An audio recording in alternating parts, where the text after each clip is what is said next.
Yo, what's good guys? Welcome back to another video. Today we'll be speaking about how I believe the Nations League is quite underrated. Recently we've had some pretty solid matches. Past few games from the Nations League have been very good, have been actually entertaining, which is a surprise compared to the past years. So let's get straight into it. We're gonna talk about the final matches. A lot of games happen in the quarterfinal matches and they were very high scoring. First game in the quarterfinal stage was Germany versus Italy.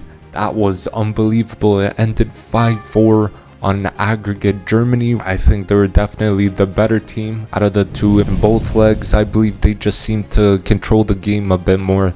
They do have the quality of players as well. All around the pitch, they got Musiala, Sane, Ta, Rudiger, and many other players as well. That second leg is what made it super close. It ended 3-3. So the first leg was the difference maker by 1 goal. And for the second goal in the second leg, Italy switched off fully for the corner. Germany crossed it in and Musiala was basically just open. Easily he put it into the net and that was a goal. Donnarumma, I don't know what he was doing. He was like pushing out of his net and talking to the defense, and they just quickly took a corner and Musiala had basically an open net to put it in. And Moise Kean getting on the score sheet. He has been on fire for Fiorentina. Italy in the second half seemed a lot better and seemed to be pressing a lot more, which resulted in more goals for them and more mistakes from Germany. And honestly, that was a great game with loads of action. This one had 100%. It was a top game. Moving on to Portugal versus Denmark. This one was actually nuts. Denmark won the first leg 1-0, surprisingly, against Portugal. Fully deserving the win as well for them. Højlund scoring for them,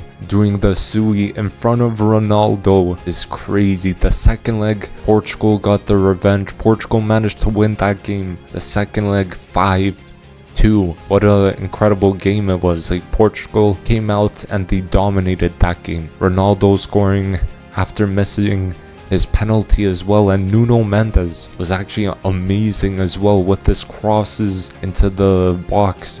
Those crosses were pinpoint very well. He did them very well. And Trincao scored a beautiful half volley to give Portugal the lead, and he scored in the 91st minute, and it was so clinical with his shots. And the game ended after Jota cut it back for Ramos, who tapped it home. And Portugal did look a lot better in the second leg, very organized as well. And it's an incredible comeback from them, from Portugal, after losing that first leg. Now they had to come into the second leg firing, and they did exactly that. And Nuno Mendes, as I mentioned before, he's impressed me so much in the Champions League and the league as well. He locked up Salah in the Champions League, and then in the game, the crosses he was putting in were so accurate. So now Portugal will face Germany in the semi-finals. Spain versus Netherlands. This match was actually quite crazy. Very honestly, I think even in terms of stats, the first leg ended 2-2, was quite tight. Marino managed to score late to get them the draw as well. Now the second leg was a lot more hectic. Both teams got awarded penalties for their first goals, and Spain seemed to be the more threatening side going forward. Madsen scoring on his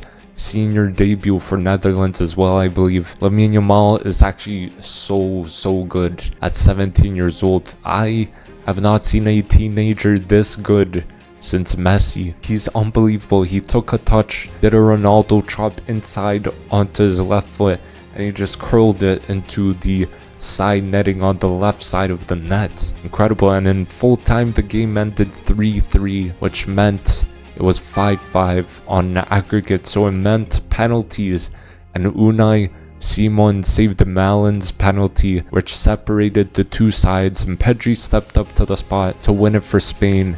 And of course, he put it in the top right corner. Very good penalty from Pedri, who has been one of the best midfielders in the world this season. So now Spain will face France in the semi-finals. Now that's going to be an incredible matchup. Moving on to Spain versus Croatia. This game was actually quite crazy as well. The first leg ended 2-0 to Croatia, which was not expected at all. I thought France would take that game as they have a lot more quality all over the pitch, but Croatia did take their chances very well in that game. France had loads of shots and more possession, just couldn't score. The second leg was where the real action was for the tie. That second leg ended 2-0 in France's favor and they dominated that game.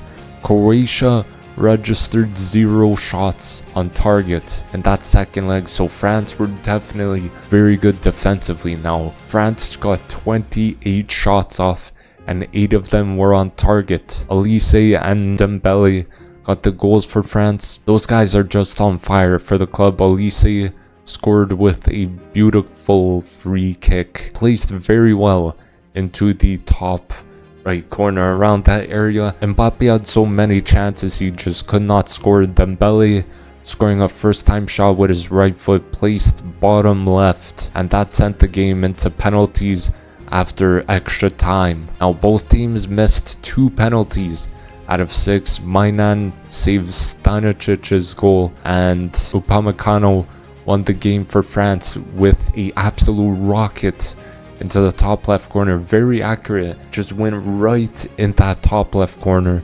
So now France will face Spain, who are the Euro champions obviously, so it's gonna be a absolutely incredible game. I mean, France have the better front three, but Spain, I think overall they're looking like a very good team, just all over the pitch. So thank you guys for watching. Hopefully you did enjoy the video. We got kind of a different video in here today. Wanted to try some things out with the Nations League, so hopefully you enjoyed it, and don't forget to drop a like, comment down below what you thought of the Nation League games so far, and don't forget to subscribe as well, and I'll see you guys in the next video. Peace.